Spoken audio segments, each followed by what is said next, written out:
Okay, so after the first 5 minutes of playing this game to see if I wanted to use it, I admittedly was sort of disappointed. I decided to give the game another try.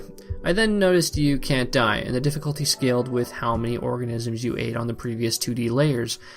Later on, I looked online to see what type of structure it had, because I didn't really understand what was going on. Unlike Flower, it didn't seem to have a noticeable hub area to track my completion, and it seemed to go on for forever. There is a hub, though it's rather subtle, and you don't notice it until you complete the first organism stage, which in fact do have an end. I also noticed that the creator of Flow, Genova Chen's idea for this game came from his research into dynamic difficulty adjustment. Flow was designed as a sort of proof of concept to go along with his master's thesis about DDA. Dynamic difficulty adjustment is the automatic adjustment of difficulty based on the player's ability or skill level. Through scenarios, enemy strength, artificial intelligence, and so on, the game increases and decreases in difficulty through your actions in the game itself, not through a difficulty selection screen. I experienced this when I tried to rush through the game initially. I get knocked back to previous layers of the stage to either try again or get stronger. After a bit of digging, I sat down, threw on my headphones, picked up my controller, and started playing this game, again, for the third time now. After about 10 minutes into fighting the motion controls and contemplating whether or not this game was going to be the source of years of agonizing carpal tunnel, something in my mind clicks. A light switch turns on. No, that's not quite right. I think it actually turned the light off. I stopped trying. I stopped wondering how or why I was playing this game, when the end was or what the point was. My grip on the controller loosened and the controls became effortless. I calmed down.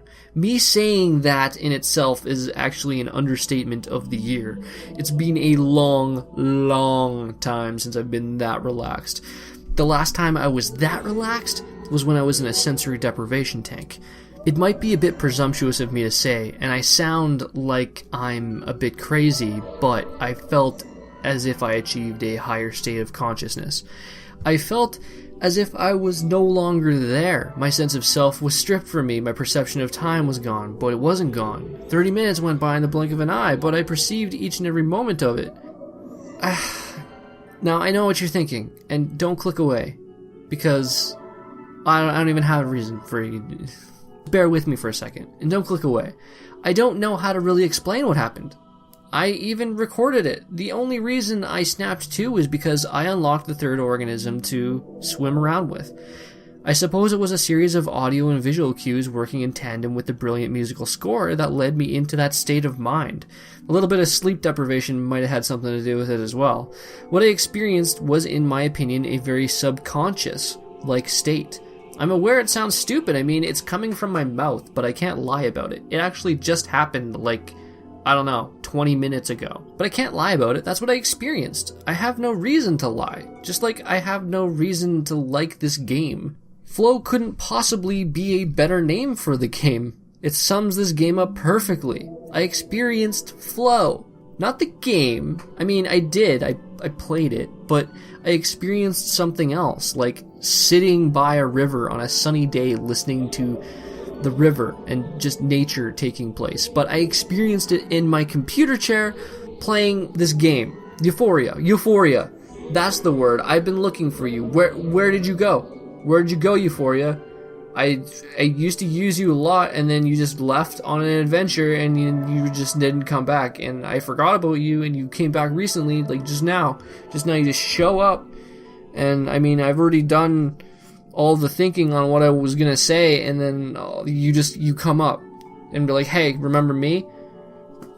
Fuck you, Euphoria, bitch. But yeah, Euphoria is actually the all-encompassing word that I should use for what I felt. From an artistic point of view, this stands alongside Flower for me as an experience. These types of games are like interactive ideas or paintings. You can dive in and experience firsthand the thoughts and emotions of the creator. Imagine if you could dive into the Mona Lisa and experience the moments and thoughts Da Vinci had when he was painting it, while having fun and interacting with the environment. I don't think the game deserved the treatment it received by many a critic back in 2007. It still received overall positive marks across the board with an average of about 7 out of 10, but I don't think people understood what was trying to be accomplished here, and I very well could be completely out to lunch as well. I'm not saying that I'm right, but in my opinion, it was a project for a master's thesis, which turned into a work of art. People had said it was more of an art piece than a game. And again, in my opinion, I guess I believe that's somewhat true, but video games are an art. Where is the line drawn between game and art, especially in the video game genre? Both are synonymous with one another, so I don't understand what you mean that the game is more art than game. Flow still has inherent rules, a beginning, a middle, and an end, and even explores one of the best tools for making a video game interesting, dynamic difficulty adjustment. Is this game difficult? No, but it was never meant to be difficult. It's an experience, and it's an experience because you get to interact and play with it.